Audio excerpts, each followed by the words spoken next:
Prozul, and joining me is with Anil and Newton. Anil is here, Newton is there, and if there's any issues, you can directly contact them as well. So let's get started.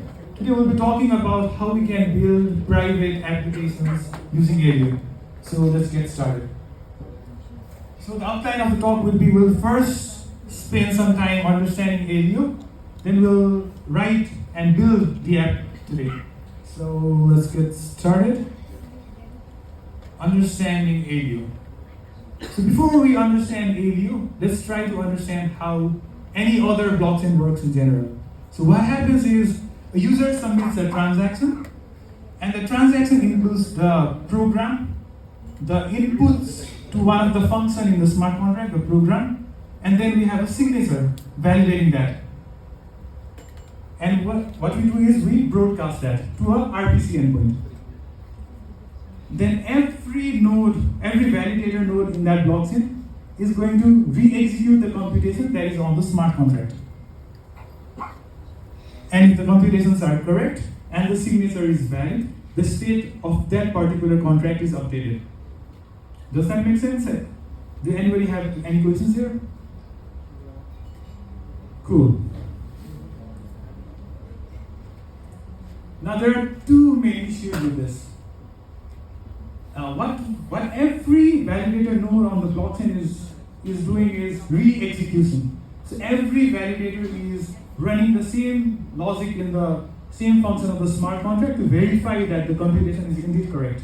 And that is the reason that they all arrive in the same state. And one of the fundamental issues with that approach is the laser re-execution hurts scalability. And what I mean by it hurts scalability is, suppose there are 3,000 nodes and the computation is taking around 5 seconds. Then the total execution time will be 15,000 seconds or 4 hours. And that 4 hours is kind of unnecessary computation in the sense that it does not really add value, because once a validator has validated that, everybody is just re-executing it. And this is just a waste of the compute that the other validators have. So like laser re-execution really hurts scalability.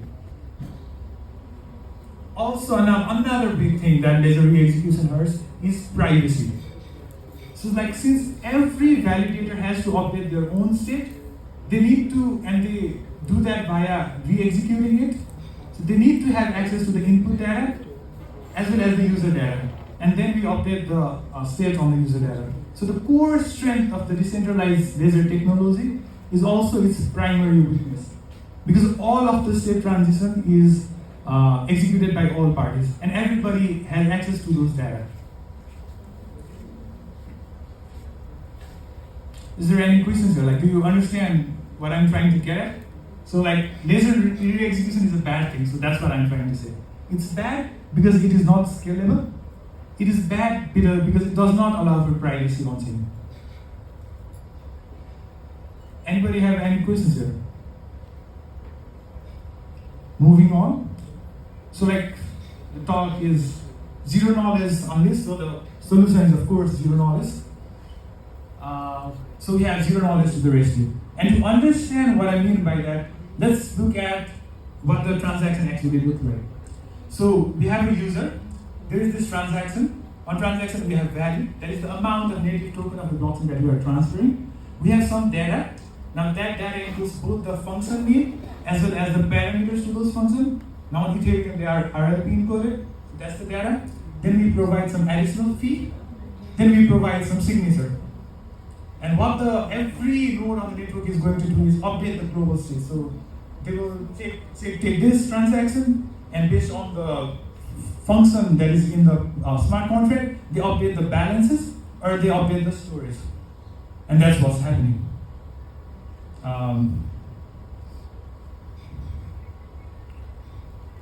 So now the idea with Aleo and with zero knowledge, just the idea with how we can, the idea is now, what can we change in this particular model so that the transactions are private and the blockchain becomes scalable. So that's the idea.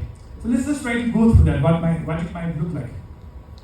So what we do is now on transaction, instead of putting the value and the data directly, we commit to the data and we encrypt the data. And instead of putting the signature, because signature ties a user to a particular account, we use a zero knowledge proof now. And again, to represent account, instead of writing the balances directly, we commit to the balances. The code will be represented as a mathematical statement that we call as predicate. And again, the storage is encrypted. And if we were able to do that, then what does the transaction look like? So we have a user, then we again have some encrypted data, some commitments, and that is going to take some old balances and it's going to return a new balances as well as a new stories. The code predicate will be the same because we do not change the logic of the smart contract when we execute the smart contract. We only update the stories and the balance. Any questions here?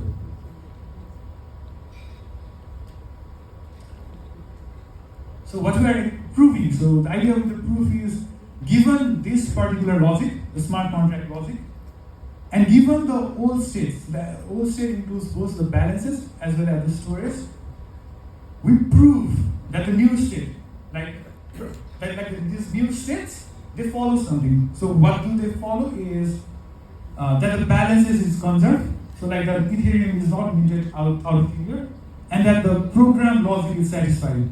So anything that has been written on the smart contract is verifiable, and we create a proof of that. Now, does this work? Uh-huh. Here? Uh-huh. Yeah. So, what is the virtual machine that's actually processing the state change? Is there a specific type of virtual machine that's processing the state change, or is it similar to EVM? No, it's a different VM that's processing the state change. Yeah, on Aleo it is called the Snark VM. Oh, okay. The Snap VM. Yeah. So the VM is constructed to basically be able to process snap proofs. Yeah. And once the user sends the transaction, the proofs are already generated before that on the Yeah, VM. the proof is generated on the client's device. So if I am making the transaction, I create the proof and I submit the proof once in. Oh. Yeah. So is it generated on the browser or something? Or Yeah, if you are working on the browser, it's generated on the browser. If you are using the extension, it's on the browser. If you are using a separate development server for that, it's on the server side. But it's on your device. You are not asking someone else to generate the proof for you. So I have to, as a user, set up the server to be able to generate the proof. Yeah, you have to do that. Okay. Before I can generate a transaction. Yeah. And the proof generation is done by wallets. So wallets should implement that feature. And one of the wallet that does is the Aleo wallet. So Okay. Yeah. So at the wallet level, it's possible to Yeah. generate the proof. Okay. Thanks. Okay, so we were here. So does this work? Like, what do you think? And the answer is it works, but mostly, and I'm gonna come back to that. But like, anyone can think of a reason why. What does this give and what does this does not give? I think proof generation on client side is hard. I feel that's like. Yeah, that is one reason, but there's like another severe reason that I haven't covered here. Okay, let me get to that. And that is the concurrent access to program. So let's go a step back and I'll try to explain what that means. So let's say our proof is saying that given these conditions, we are creating these new states and we are proving these validations, right? But let's say two users does that simultaneously. Then the old state, so let's say the old state, we have an old state. User 1 submits the transaction. That gives a new state. But the proof that is generated by the first user by the second user will fail because the state has now changed on the program. Does that make sense? Yeah, let me repeat that again. So we have we are proving that from the old state we are going to the new state, and we have a proof for that.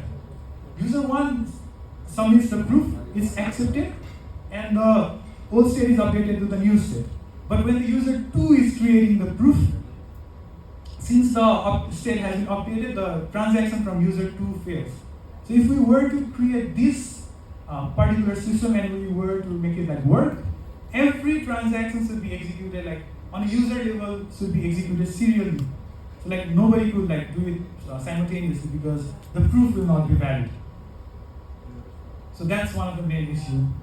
Another issue with this approach is we're still writing the programs here by using the somewhere in the user. So when we are, let's say, updating the account, we are updating the account of, we do not know what the balance is, since it's only a commitment. We do not know what the storage is, since it's encrypted, but we are still able to know that this is the same account. So like it's still not solving the privacy problem fully as well. So to do that, and to solve both of these problems, Aleo has something called the record. Now the idea with the record is we have this, the reason this particular proof did not work was, and we had to make it serializable, was once you update this balance and storage, the proof that is created by someone else fails, right? So that was the context. So what if we had a data structure or something similar that only a particular user can update? Or in a way, like we had a database that was started on a user level. So only user will be able to access that database, only the user will be able to write to that database, and when different users are interacting, they only interact with their own database. What if we had that kind of model? And that is what the record model is supposed to do. So with that kind of model, we'll be able to solve the concurrent access problem. Similarly, to solve the access pattern, the user who is making the transaction is also not revealed, so that's also encrypted. So we'll also not be able to know what the access pattern is. So what happens on the record model? So on the transaction, this is what the transaction look like. So we have a program. We have some old records. Now all of these records that are being used here must belong to the same user. And the same user then creates new records, and then we provide the fee and the proofs. And on the global state, what the validators are tracking are, we have some identifier for the program, we have the code, and the records are encrypted, so we do not know who the owner is, we do not know what the balances are, we do not know what the data are, and we create a new account. Again, everything in the record is encrypted, but the validation is validated by the zero-knowledge proof. And this is what the record model is. And this is the fundamental thing that what makes Aleo truly unique. Anyone have any questions here?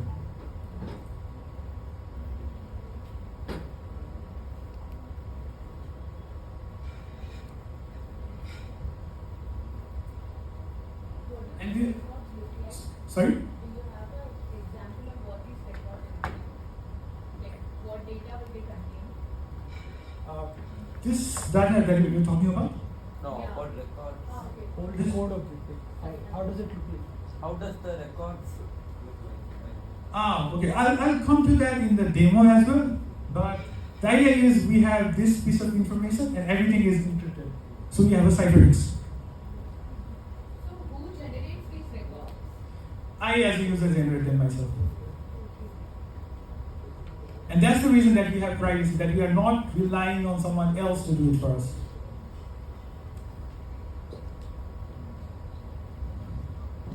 So I will generate both these old and new records.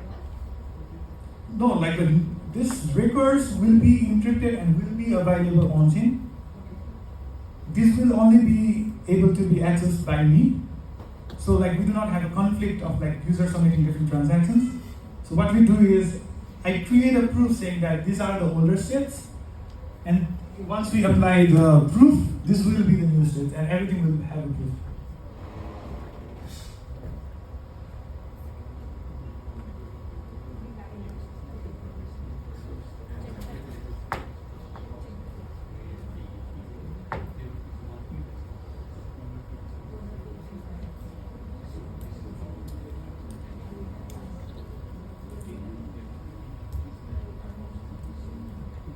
Are you guys able to follow along, or like if you have any questions, feel free to ask. It's a bit difficult to follow to be honest. Sorry? It's a bit difficult to follow, like, the records model. I'm not able to. Yeah, like it's really difficult to truly understand, and I think the hands-on will kind of help with that.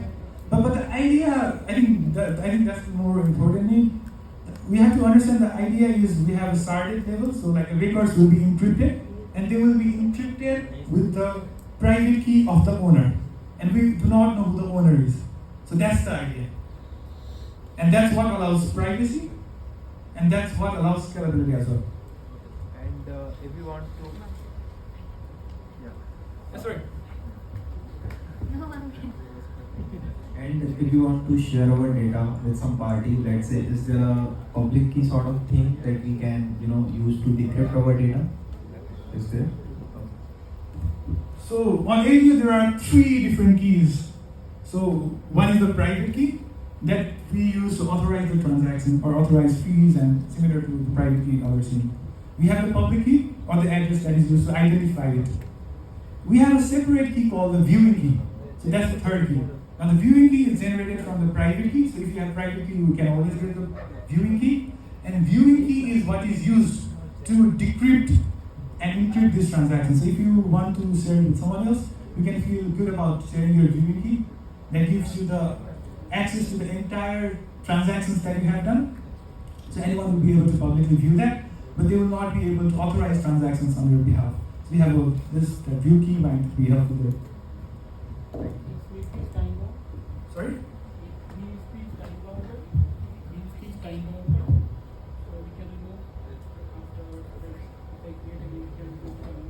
Yeah, so the question is the view key time bounded? And the answer is no. View key is derived from private key, and private key is not time bounded, and such that view key is not time bounded as well.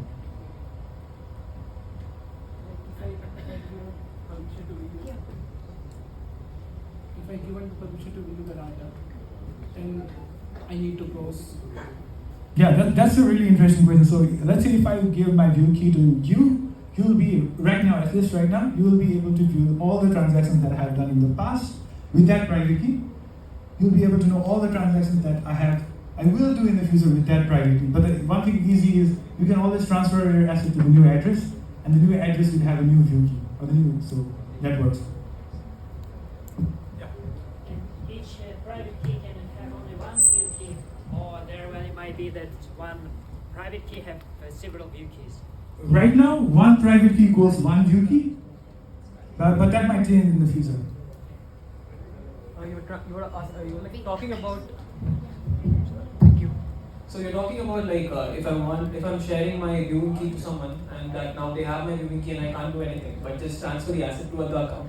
So can't they like view that other account as well? Like see, I have my viewing key, I've given it to him, and now I don't want my so I want to transfer my assets to a new account, and there's a transfer happening over here. So can't they see the transfer? Yeah, they can see the transfer that's happening. But But they then can't- again, from the new account that you have created, Right. you can transfer it to the third account, and they will not be able to know that. So is it like if I wanna, so someone's having my viewing key and if I if I wanna shift it to another account, so is there gonna be like two transactions? Yeah, What you're kind saying? of like, yeah. in a way. Okay. So Aleo is a good chain for an application like Tornado Cash. Is it good to say? Yeah, perfect for that. Okay. Sandable star cats on that. But the difference The being, cats. it's the privacy level is like you can have things to be as private as that, or you can also tweak it to be not be able to. So that's left on the hands of the developers. But if developers want to create something like Tornado Cash, they can do that, and they can do that very easily. And is it possible to bridge assets to Aleo from other chains? Yeah, we are actually working on a bridge to bring assets from Ethereum to Aleo. Yeah, but but our protocol will be public by default. So everything that we do on Aleo will be public. It will be auditable. But then after that, it will be on the hands of the user. Do we have any other questions? So for example, that he had mentioned about the tornado cache thing. So you said that's very possible in Aleo. So like who's accountable over here? Is it the user or is it going to be the Aleo blockchain over here? If there was any issues, there was. Yeah, that's why we have viewing key. Right. So like ideally, if you were to be auditable, we have to provide our viewing key to the government. So is it like you can provide any user's viewing key? Is it like that? No, like user has to give their viewing key to others. So what if there was what if there was a case where the user isn't, so you don't know who the user is and he's not willing to give the viewing key. Yeah. So and the government wants to know who's behind this account. So who's going to be accountable over here? Yeah, it will be the user who are accountable. Like it's their responsibility. Right. I mean, because see, if there's tornado cache, for example, the users are doing transactions over here, but then now, if you look at the case right now, the actual creators are being accountable over here. So that's the case right now. Yeah, and I feel now again I'm not in the position. I do not have legal background. Right. I'm not in the position to that. So As an individual, I really value privacy. Right. I think what's been happening with the tornado cache is really wrong. Right.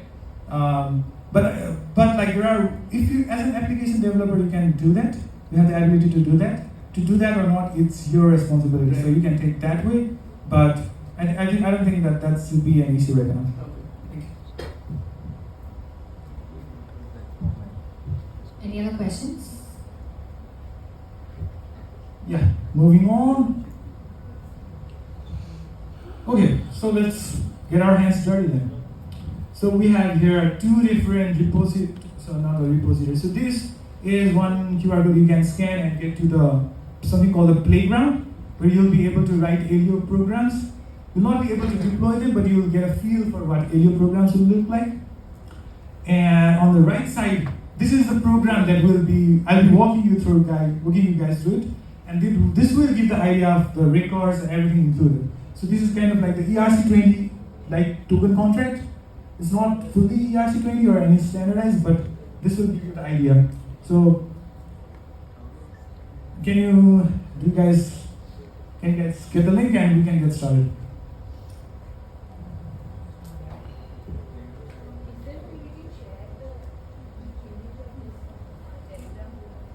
Yeah, Newton and Anil can help you with that.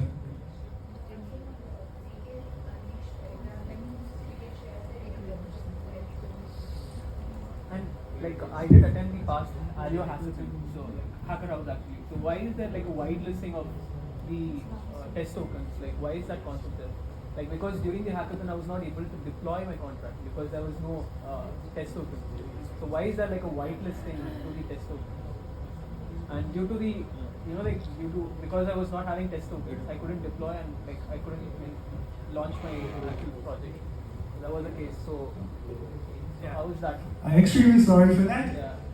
I am not the one that's responsible. So right now we are also not getting the tokens to test our applications, and we're trying to figure out ways to do that. One alternative way that can be done is creating our own local net and deploying our programs there instead of on the public testnet. So that is one way to mitigate that. Another reason for Istanbul specific was the engineering team at the moment were stress testing the network, and the network was down constantly, so they also made the faucet down at the moment. So that was the reason. Awesome. Are you guys able to open this? If not, I'll just share the link with you. So it's Leo, this play.leo-line.org.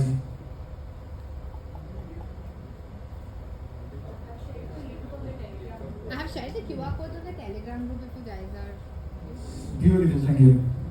And also Can you guys get to this website? If you have any confusion, feel free to call Newton or Anil. They are just by your side. They'll be helping you throughout this whole thing. if you guys are on TPG, I've also shared it on the TPG Telegram group, main Telegram group. And the sample code is on github.com/aleohq/ workshop/tree/master/token. So this is where the code is, and this is what we'll be using to like test it.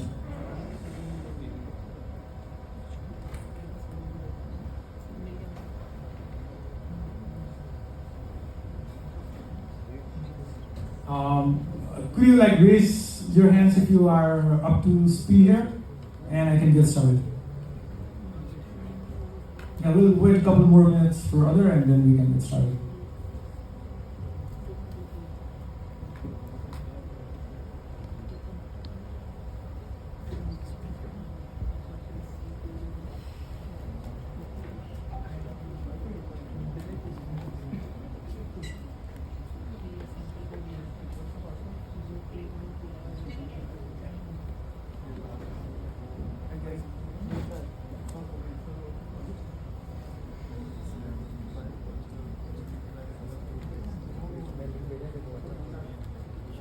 And by the way, like anyone who are here and completes the workshop as well as the task that we have will get $25. So all the best. And anyone who attends here will get swags if you click pictures here. So yeah. With the alien background.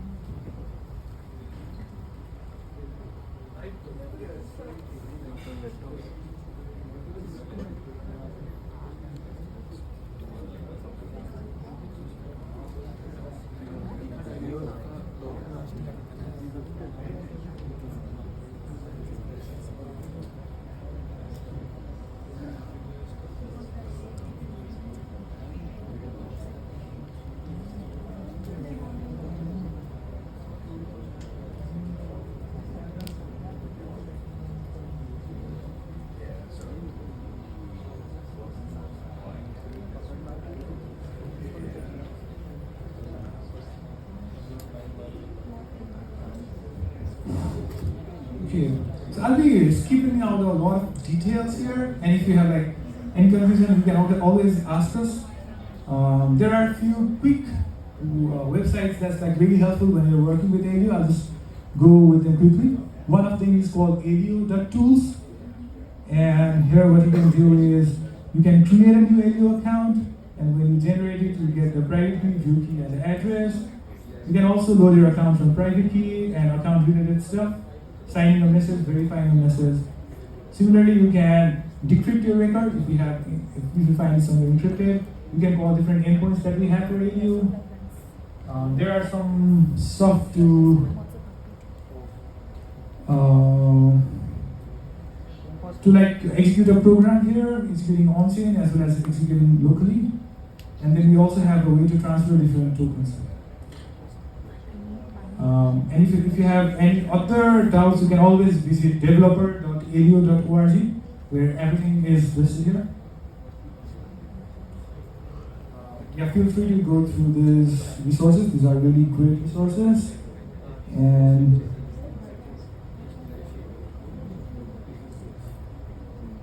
okay, so we'll go through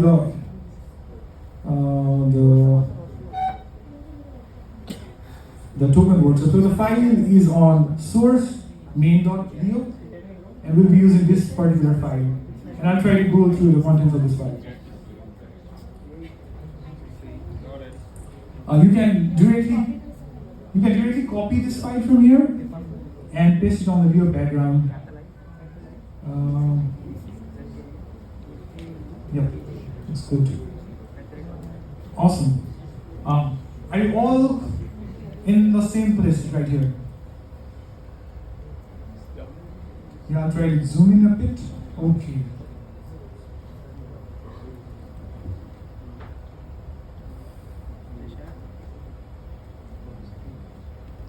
Okay, so if you are all on the same place, I'll get started. So I'll skip mapping for now, and I'll directly go into token.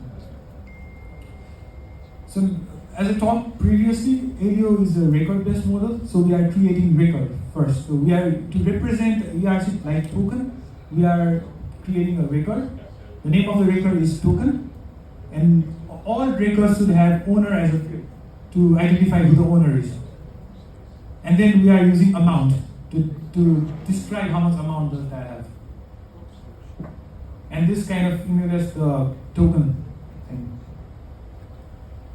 Now let's directly jump into some of the transitions. So on Aleo, the functions that we are executing are called the transitions.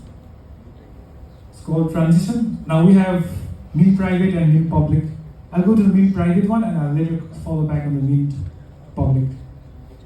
So now what you can do is you start your function with the transition keyword, and then you write the name of the function. So in this particular case, it is mint private. Now these are the parameters that we are providing to the function. So we have the receiver address as well as the amount, and the output is the new token. And we are in the real language. What we do is simply return the new token. So we have the receiver and the amount. Now behind the scene, what's happening is we are creating a zero knowledge proof of the following.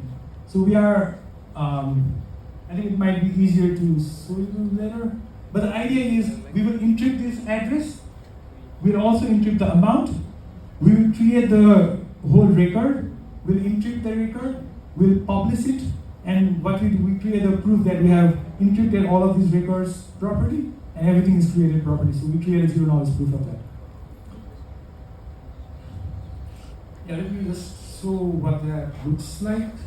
And so it's not really part of the Learn and On workshop, but I'll just show you anyway. So I've cloned the repo here, and that's not required by this, but just to give an idea of what that looks like. So what I'm going to do is run the Leo mint private method, just to give an idea of what that looks like. So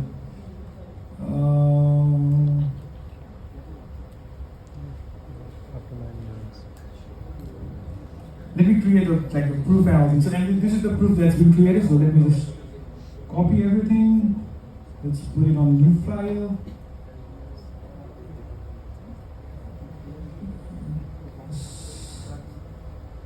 Okay. I think we can format it.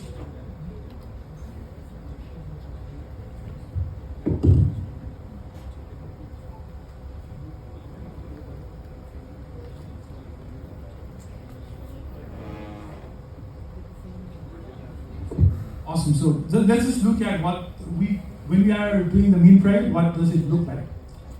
So this is the transaction object, and we broadcast this object to the validator node on chain. So it has an ID, so it's similar to the transaction ID. Each transaction can have multiple transitions. So right now we only have the one transition, so that is the transition. The transition also has a separate ID. The transition specifies what the name of the program is and the name of the function in the program. And if you see here, it's taking two inputs. We know the inputs are the receiver address as well as the amount. But if you see here, you see that the value are encrypted.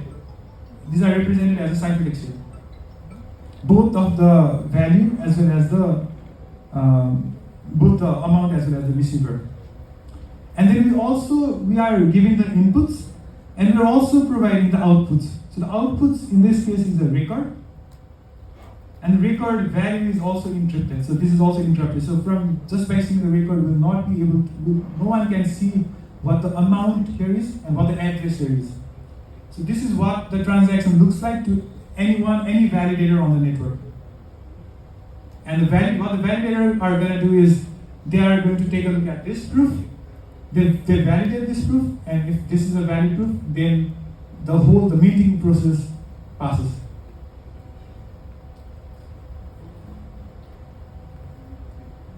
And proof is some big size, right? And just to have a clear view of what's happening behind the scenes. So if I were to, let's say, take this particular record, I can go to Aleo.tools,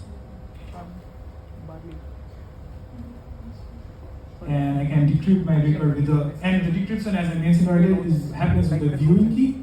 So we have to get the viewing key as well. The viewing key is on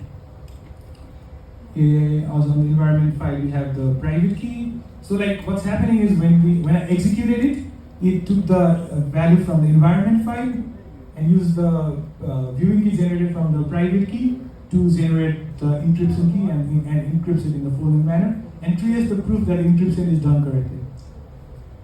Let me just grab this.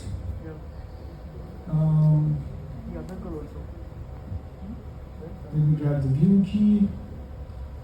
Let's go back to no. Okay, this still works here.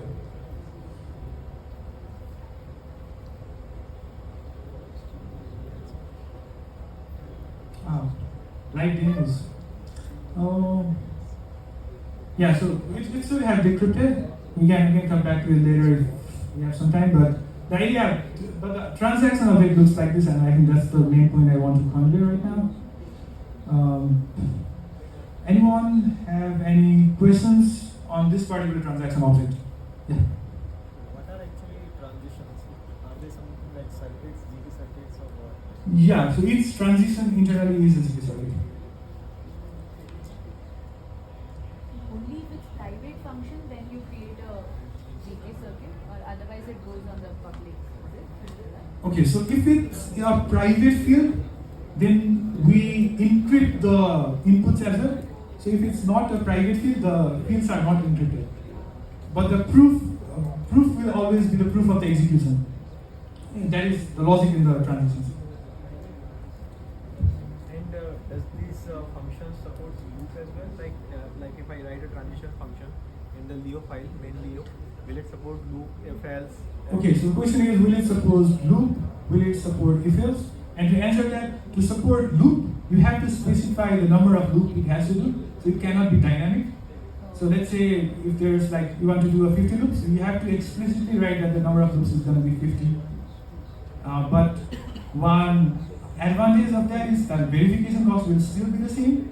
It doesn't matter if it's like 50, 100, 1000, but you have to specify that explicitly.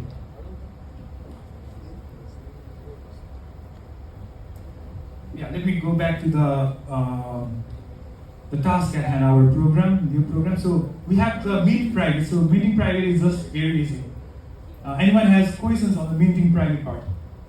When we are minting privately, we are creating a new record. So that's all that we are doing.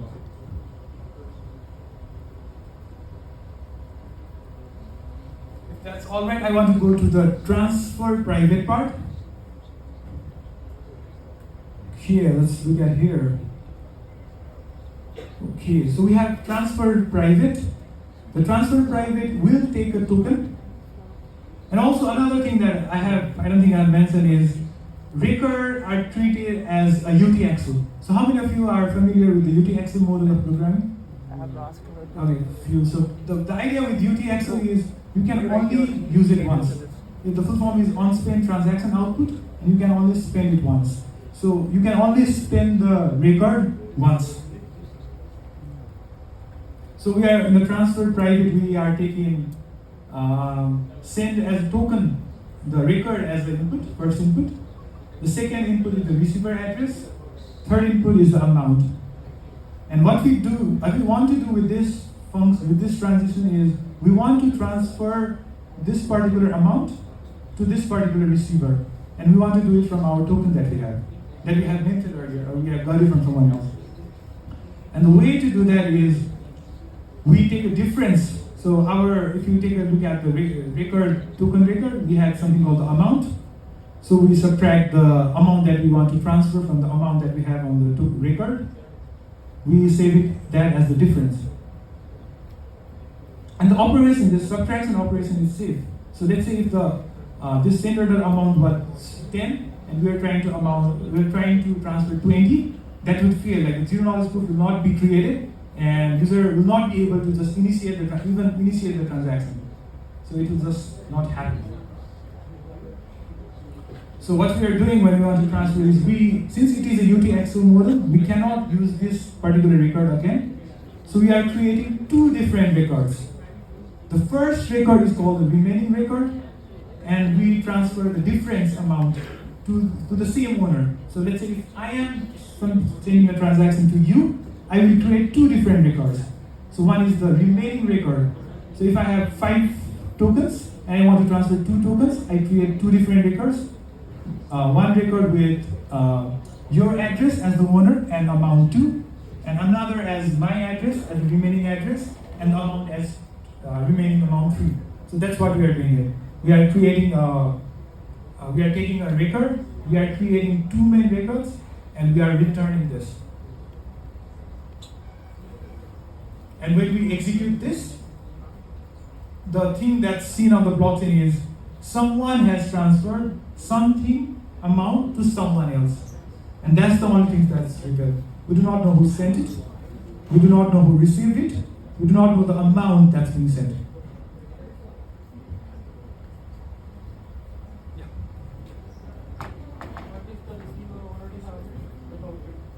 It does not matter, like if receiver already has 1 token, then he will have now 2 tokens with 2 different values.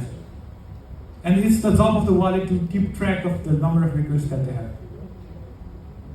And if user wants, they can always join 2 records into one. They can split the 1 record into 2, so that's operating supported as well. It's very similar to Bitcoin in that sense.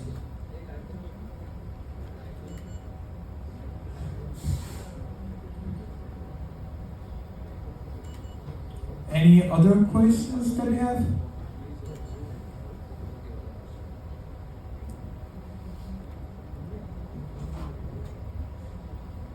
Okay, moving on. So we have looked at the mint private, we have looked at the transfer private. There are a couple of things related to public. So we have taken a look at the records, but Leo also supports something similar to Ethereum with the mappings. And when we are using the mapping, everything is public. So Aleo not only supports the private transactions, but if you want the transaction to be public, we can do that as well. And the level of privacy that the user wants is defined to the programmer. So as a developer, I have the ability to give users the level of privacy that they want. So let's say we take a look at the mint private. So let's take a look at the mint public. And in the mint public, we have the same parameters. We have the receiver as well as the amount. And if you take a look at here, we are prefixing it with the public keyword. So when we do that, it's public. And by default, everything is private. On Aleo, everything is private by default. And when we are doing that, on the finalized block, we are getting the current balances that they have, very similar to the balances mapping on ERC20 token. And then we increase that balance by the amount that we want to mint to the user. This would be very familiar if you are coming from the Ethereum kind of ecosystem. Anybody have questions here?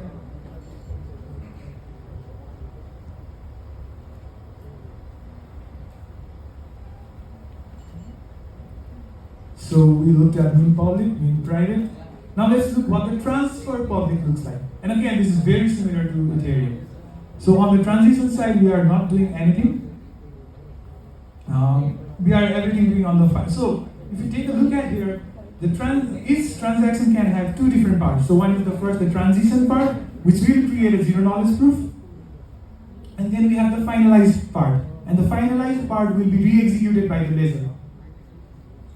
So we have both that option. So when we are transferring publicly, it will be re-executed by the ledger. So what the ledger is going to do is, it's going to fetch the amount that the sender has. It's going to deduct the amount that it is trying to transfer. Then on the receiver side, it increases that amount.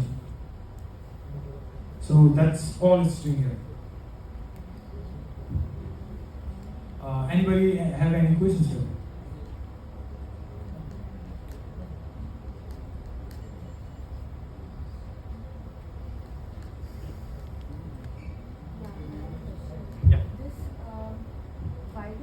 What does it mean to finalize something? Yeah. Like, So we have transition that creates the zero knowledge proof. The finalized block for that same function is optional, and if any block of code that's been written in the finalized block will be re-executed by the ledger. So very similar to what Ethereum is doing.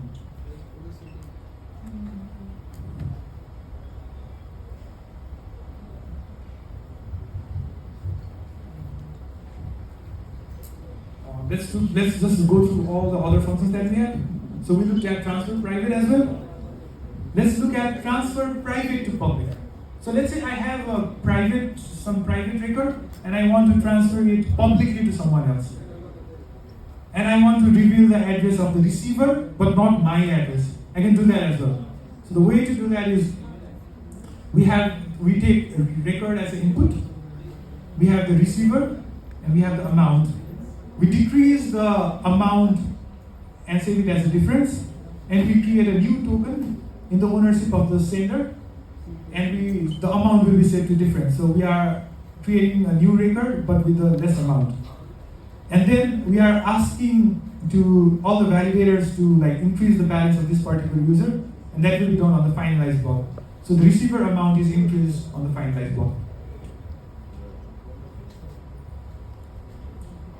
Similarly, we have transferred public to private, and here we are creating a new record for the receiver. Yeah, I know this is a lot to take in, I totally understand that. And if you have any questions, just feel free to ask the question, ask the Newton, Anil, we're at the back. And the task that now that we have for the $25 is to implement burn public and burn private. So that's the task. And just add it here.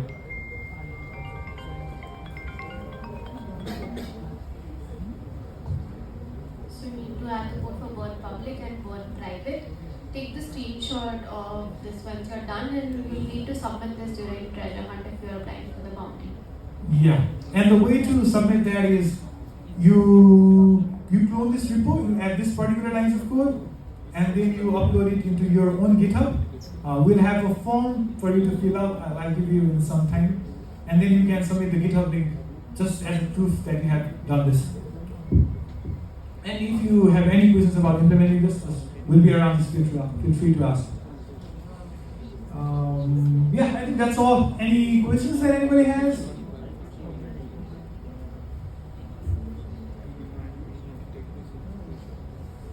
Awesome. Thank you. Thank you, everyone.